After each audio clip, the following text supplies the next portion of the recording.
okufuluma tusazeewo nti tugenda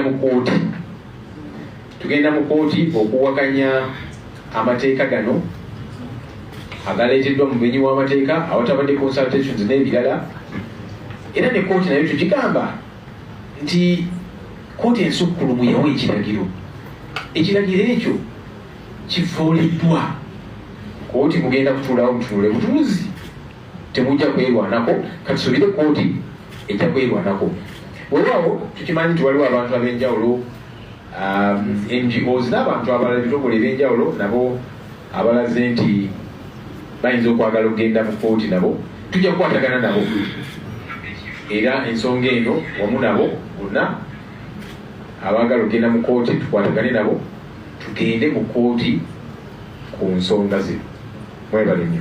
Tusalawo tufulume tubalekere ebiteeka byabwe ebimenya amateeka, netugamba tugenda kwetaba mu process ekola ekikyamu, kubanga consultations tezikoleddwa. Supreme Court yawa ebiragiro byayo, ate ebiragiro bya Supreme Court mulimu kubifuula ekimenya ssemateeka yaffe akawaayiro 92. Netugamba nedda eno process eno ey'obumenyi bw'amateeka ffe tetujja kugyetabamu.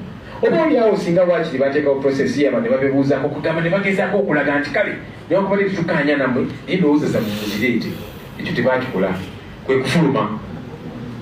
Obeera omukulembeze oba omukulembeze ffe eno gye tuli bannabyabufuzi, oba oli mukulembeze mu bamawulire, oba oli mukulembeze ku kyalo kyo ne mu family, oluusi oyina okukola decisions ezimu n'osalawo tugenda kukola bwe kino oba kiri. Abamu bajja kusanyuka, abamu tebajja kusanyuka, naye ate ng'omukulembeze kikukakatako okukola decision. Twatudde wano tugamba tugenda mu house leero, abantu abamu tebaasanyuse, naye ne tugamba tugenze mu house era twabadde olunaku olwaleero paka tutuuse tugamba nti kakati tukifulume. So ate munnange bw'otakola kusalawo, ekyo kikyamu okusinga n'okukola okusalawo okukyamu. Kola decision. Damali titwatidde okutuyisaako emigobante. Munnange abantu bano tebaswala, ne wano wetutudde bwe baagala bayinza otusangawo. Kati gwe kyekikulowoozesa nti wano wetuli safe, era gye twabadde tuli safe, ate nga chambers ezisinga okubeera protected nti eyo abantu bamala gayingira naye bayingirayo. So toyizaga nti kakati eri tuvuddeyo ne tujja wano wetuli safe, wano mu boardroom ya leader of opposition nolowooza nti ojja kuba safe bwe baagala, kubanga vaani weziri wali bayinza otukimawo. Naye ffe tetulina kutya, era twagambe tujja kujja mu house leero, oba badiployinze batya oba batya, eno house yaffe abantu batulonda kwekujja. Tugenda mu kooti ku bill zombi zirina obuzibu.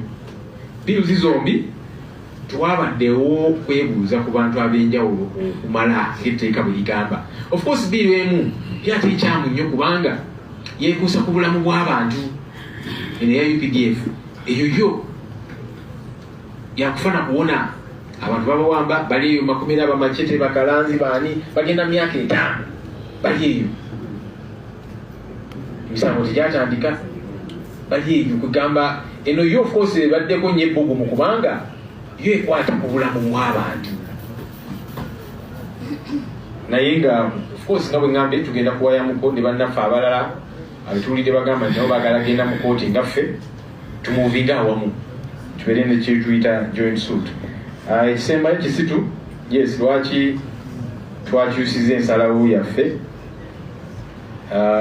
ffe twasazeewo kati bwetusalawo tugenda kukola kino, era ffe tugamba nti kakati kale tukole bwe tuti, naye kyenkiza nnyo twagambe tugenda kubeera mu house era tubaddeyo paka yetugambe kakati tufulume. Wabuuziza n'ekirala nti tulina obwesige mu makooti. Munnange amakooti waliyo abantu abalamuzi era boolaba ne bagamba nti tulina okukola ensala ku lw'abantu. Mwami Museveni azze abayombesa mu abalamuzi, lwaki muta abantu kakaluka kooti, naye abalamuzi abamu basigala bata abantu kakaluka kooti nga bagamba nedda omuntu ono ddembe lye okumuwa bbeeru, newankubadde Mwami Museveni tagala tubawe bbeeru, naye etteeka bwe ligamba abalamuzi abo gye bali. Ate munnange ne kooti yennyini ensukulumu yakola okusalawo kuno ku saidi y'abantu, era gye tudda tugambe nti mwasalawo bwe muti, bannaffe bano ate bo basazeewo okukola birala, mugenda sirika busirisi nga kooti Tetudda. First of all, those who are saying, why has there been a change of mind? There's been no change of mind. We told you yesterday that we shall be in the house today at 10 a.m. And we were in the house. Some things we might not tell you everything. Yeah? It's also not very wise to give a blueprint of literally everything. Yeah? What's important is we did inform you that we shall be in the house today at 10 a.m. because that's our house. They can deploy, you've seen drones all over, they can do whatever and all of that, but it is our house. So we said we shall be here at 10 a.m. And whatever happened after that has happened, but we were in the house at 10 a.m. and that was very important. We had the option of not showing up today. Yeah, as some people were saying, but we said, no, this is our house, it is our space. We shall be in the house at 10 a.m. And we were. Do we have trust in the courts of law? Look, there are still judges who are very concerned about this country. And you've seen some progressive decisions. And that's why you see me, Psalm 70, many times is always castigating some of these judges, saying some of you bad judges, you should stop releasing people on bail and so on and so forth. Yeah, because there are some judges who are saying, but the law is the law. Why do you hold somebody for donkey's years without releasing them on bail? It is wrong. So they are there, and we believe we shall be able to appeal to that school of thought. Besides, it is the same Supreme Court that issued this ruling. So we are saying, this was your ruling. Fight to see to it that it is upheld. Somebody asked disagreement from some members. Yeah, that can happen. And that's why we normally agree to meet. Yesterday we were here, and the number you see today is a lot more than that which was here yesterday. So if for one reason or another some members were not here yesterday, and they are unhappy and so on, I am a leader, and you know, these are leaders, these are mature adults and leaders in their own right too. You're not going to get a stick, look for people, where are you? Come here for this meeting, and so on and so forth. No, that cannot happen. We respect one another. So when we call for a meeting, some will show up, some might not show up. Maybe you'll hear them quarreling. Why did you decide the way you decided, even when they were not present? There's nothing I can do for them, because this is not a school. I'm going to get a chiboko and I begin to whip fellow leaders, because even the chief opposition whip, he whips within the rules. He will invite members, you know, reach out to them, please come and attend plenary, attend committees, attend meetings and so on. But he's not going to arrest any member. Yeah? So we keep moving nonetheless. Because you see, in the run up to all of this, you've been seeing all that's been happening. Some people you will not whip. You know, some people you will not whip. We told you about the 100 million shillings, for example. And we said NRM people got it. But even some opposition, not all, but some. How am I going to whip those people who were paid to frustrate this process and to make sure the bill passes as is? But you do what you have got to do. Because ultimately, we are accountable to the people of Uganda. Yes, Canary has asked to say we were going to be in the house. Yes, we were in the house. By 10 a.m. You saw that our side had more members than the NRM side. Because that's what we promised, that we shall be in the house. And we were in the house until we took a decision. Now let's step out. Juma says, I single-handedly took this decision. How would you know that? Do you know who I consulted with and all of that? You've not sat in our meetings and all of that. We meet as leaders to discuss, paint scenarios. Some things we say we'll follow up. Let's keep in touch with each other and so on and so forth. And then you move. What's important is that we get to meet and share ideas, and consultation keeps happening. And even as we agreed that as events unfold, we keep monitoring and pushing through. Maybe if the speaker had hearkened to our plea that let's allow for proper consultation to happen, perhaps we would still be in the house right now. Because that's what we're saying. Don't hurry this. There's no need to hurry it. Listen to all the different views. There's no reason for us to hurry to second and third reading and so on. It's still within our control. There is nothing burning that we must hurry. There is no legal deadline that we are trying to beat. It's not like the appropriation bill, which must have been passed by a particular date. And even with the appropriation bill, you have an entire financial year to get ready. So you cannot hurry members in the last week. You had an entire year to prepare. But this particular one does not even have a deadline by which we must have passed it. And that's what we're saying. So perhaps if the Speaker had listened to that appeal, we would still be in the House. But here we are. Ramson,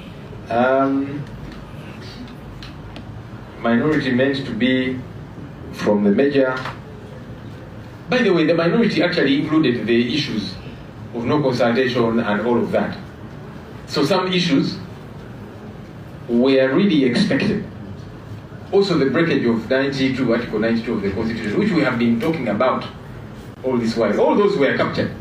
So yes, I stick to what I said, that our minority report was a very good report.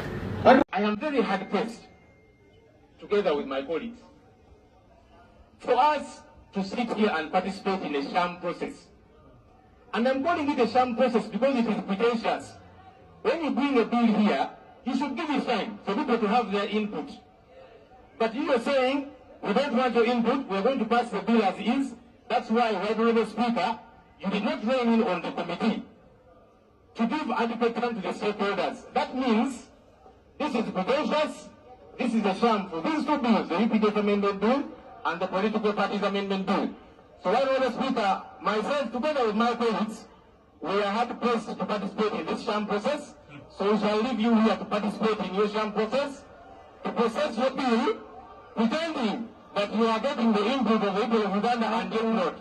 Thank you, Honorable Speaker. I will take my leave because I don't want to participate in this sham process. Thank you.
Luganda kwabadde wano olunaku lwajjo mu meeting netukkaanya nti ku mulundi guno tusigalamu tutunula ensonga bwe zigenda kukola ki okutambula bannaffe abali ku legal committee olabye ne bakola ne minority report nga kuba tuwuliziganya nabo ne batubuulira nti waliwo ebitatambudde bulungi kati tutuuse wano n'ensonga tennaba kutandika batugamba tukole ki tufulume zensobi zenyini zetwakolanga ku mwanya ekyo kitegeeza tugamba bannaffe bali nti waliwo abalagira naye nga naffe bali baba balagira nga twabaawo neno agamba nti tufulume ebintu biteekawo buzi bwe tuba tugamba nti tetukyalina mulimu gwe tusobola kukola mu palamenti lwaki palamenti tetugifaamu nziri tuba tugiviiremu ddala omulundi gwekyo nakyo kive ku kiba mu ddiiro otherwise kiitiibwe tosobola kutuuza babakawo n'obagamba nti leero tusigala buti tolina gwe walabyeko ate n'obagamba nti musuke mukole ki mufulume tulabiranga mu katemba wa kikazi eyo maama makata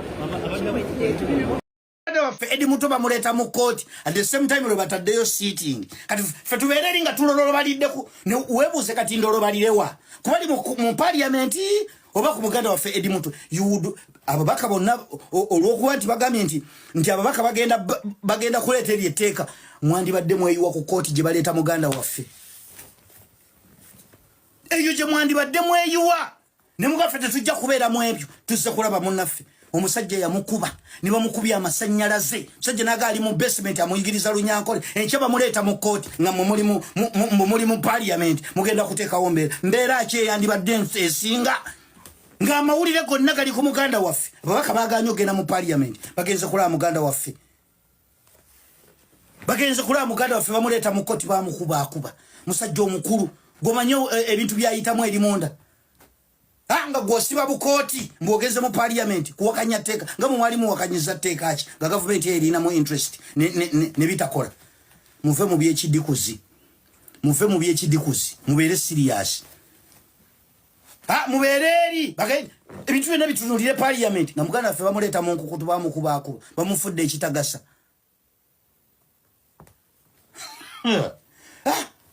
ekigambo ekyo kyoyogedde nze nkya kasita mugenda mu parliament ngenda kumanya bumanya nti nebya protest vote tuli mu mboozi za kumweso ezitwaliriza amalwa mbu bebagenda tukulemberamu bebagenda tukulemberamu la eyo ndabira ddalanga mulinga abagala tukutula kebo tulowooze nti tuli mu byakidikuzi awo protest vote wetandikira ti abantu buli kimu bakidefines nti eyo teri bigwerayo tetujja kujjayo ne mubeera ku kooti we baleeta muganda waffe era awo nkukakasa bwe mukwata ekkubo nga mugenda ku kooti bajja babulokinga okugenda ku kooti naye mu parliament tebajja babulokinga kuba appearance yammwe it serves in Museveni's interest tajja babulokinga mumuzikwate emmotoka zammwe nga muzolekeza ku kooti mulebe bajja bagambira makubo temulina gye mulaga bajja babulokinga naye nga mugenda ku parliament buli omu agenda kugenda bulungi ng'agenda mu toilet nga tewali akuyimiriza nti mumuleke ayidde kagenda amale haja banda Uganda fena tuyina ababaka bayina kubeera ku kooti bwaba nga baleeta muganda waffe Edi Mutwe duli bamuleeta bamukukusa eyo gye balina okuteerawo embeera amateeka mmwe mugayisa mmwe mugakola naye amateeka ne gabeera nga gamenyebwa mbwera muddayo mugenda mukola amateeka amalala gemukola ge bamenya kati mba ndi ku biki ebyo ababaka mukola amateeka how do you feel ng'ekintu kyozimba waliwo atazimbulula era ng'oddamu omenyekadde okuzimba